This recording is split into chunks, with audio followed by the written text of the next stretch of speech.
Hello everyone, welcome to learning hub with chemistry. आज हम पढ़ेंगे 11th केमिस्ट्री का चैप्टर नंबर 1, जिसका नाम है some basic concepts of chemistry. इसमें हम केमिस्ट्री के बेसिक कॉन्सेप्ट्स को डिस्कस करेंगे। तो बेसिक कॉन्सेप्ट्स को पढ़ने के पहले थोड़ा सा हम ये जान लें कि केमिस्ट्री क्या है। Chemistry is what? Chemistry is the branch of science in which we study about atom, molecule and their transformations. We can say that chemistry is what? It is the science, it is a branch of science in which we study about the atom, molecules and their transformations. इसका मतलब ये है कि हम chemistry में atoms, molecules की study करते हैं और एटम मॉलिक्यूल्स से मिलकर ही हमारा मैटर बनता है। Means we can also say that chemistry is the study of the matter. Means हम इस पूरी केमिस्ट्री में हम मैटर की स्टडी करने वाले हैं। तो हम जान लेते हैं मैटर होता क्या है।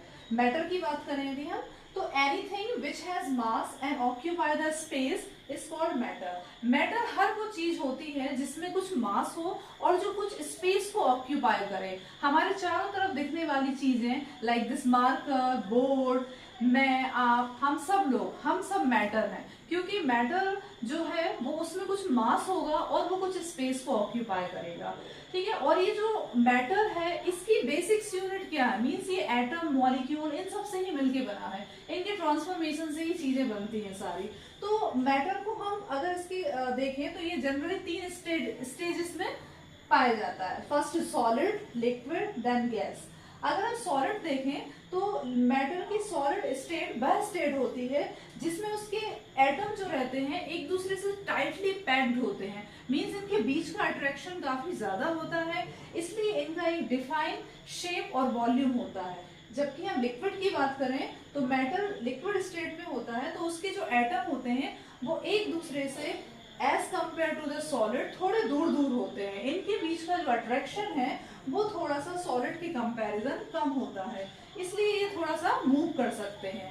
और इसलिए इनका एक हम बोल सकते हैं इनका डेफिनेट वॉल्यूम तो होता है बट डेफिनेट शेप नहीं होता है। अगर हम गैस की बात करें तो गैस के जो एटम होते हैं वो काफी दूर रहते हैं एक दूसरे से, तो इनके बीच में कोई मतलब इस अट्रैक्शन बहुत ही नॉमिनल होता है और इनका ना तो डिफाइन शेप होता है ना ही डिफाइन वॉल्यूम होता है।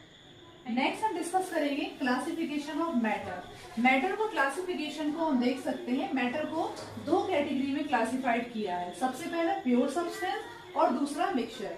यदि हम प्योर सब्सटेंस की बात करें, प्योर सब्सटेंस क्या होता है? जो एक ही टाइप के एटम से मिलकर बनते हैं उन्हें हम प्योर सब्सटेंस कहते हैं।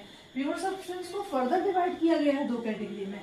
पहला एलिमेंट, दूसरा कंपाउंड। एलिमेंट्स क्या होते हैं? जो एक ही टाइप के एटम से मिलके बनते हैं उन्हें हम एलिमेंट्स कहते हैं, जैसे कि सिल्वर, गोल्ड, कॉपर एक्सेट्रा। ये एक ही टाइप के एटम इसमें होते हैं, उनको हम प्योर सब्सटेंस या एलिमेंट्स कहते हैं।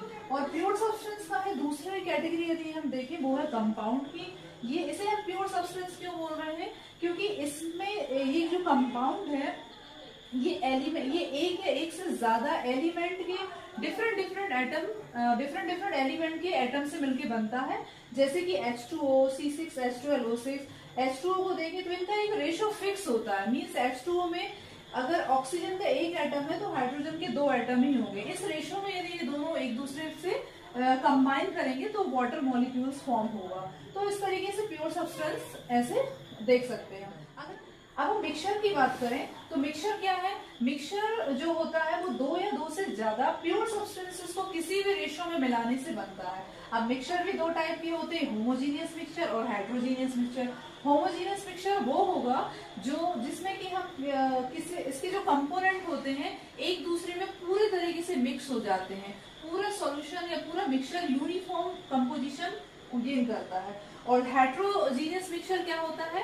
जिसमें कि जो उसके कंपोनेंट होते हैं पूरे तरीके से एक दूसरे में मिक्स नहीं होते हैं। अगर हम होमोजीनियस का एग्जांपल देखें तो water plus sugar solution. Water में यदि हम शुगर को घोल दें तो उससे जो सॉल्यूशन तैयार होगा, मींस इसमें क्या होता है? उसके कंपोनेंट एक दूसरे में पूरी तरीके से घुल जाते हैं, पूरा सॉल्यूशन हमें यूनिफॉर्म सॉल्यूशन दिखता है। मींस इसको हम होमोजीनियस मिक्सचर कहते हैं। और हेट्रोजीनियस के एग्जाम्पल में हम वाटर एंड सैंड इन दोनों का जब सॉल्यूशन बनाएंगे तो ये जो मिक्सचर तैयार होगा हमारा, इसको हम हेट्रोजीनियस मिक्सचर बोलेंगे, क्योंकि इसमें इसके जो कंपोनेंट है वो पूरे तरीके से एक दूसरे में मिक्स नहीं हुए हैं। इनके कंपोनेंट को हम दूर से देख भी सकते हैं।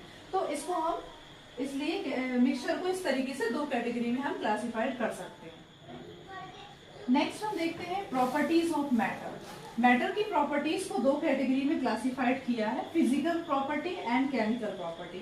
यदि हम फिजिकल प्रॉपर्टीज की बात करें, फिजिकल प्रॉपर्टी किसी भी चीज की क्या रहती है, वो फिजिकली क्या है, कैसा दिखता है, means it can be measure without changing the identity. किसी भी सब्सटेंसेस की, किसी भी जो सब्सटेंसेस है उसमें उसकी आइडेंटिटी में चेंज किए बिना ही हम उसकी प्रॉपर्टीज को बता सकते हैं। लाइक उसका कलर कैसा है, ऑर्डर कैसा है, मेल्टिंग पॉइंट, बॉइलिंग पॉइंट क्या है उसका, ये सब उसकी फिजिकल प्रॉपर्टीज में आती हैं।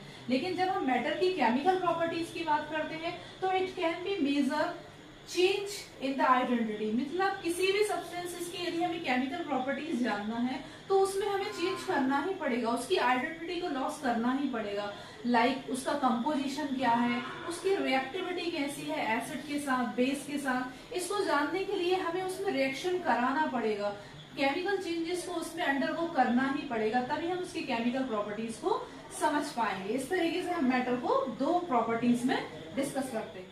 नेक्स्ट हम पढ़ने वाले हैं डाल्टन थ्योरी, जिसको हम नेक्स्ट वीडियो में कंटिन्यू करेंगे। तब तक के लिए थैंक यू एवरीवन।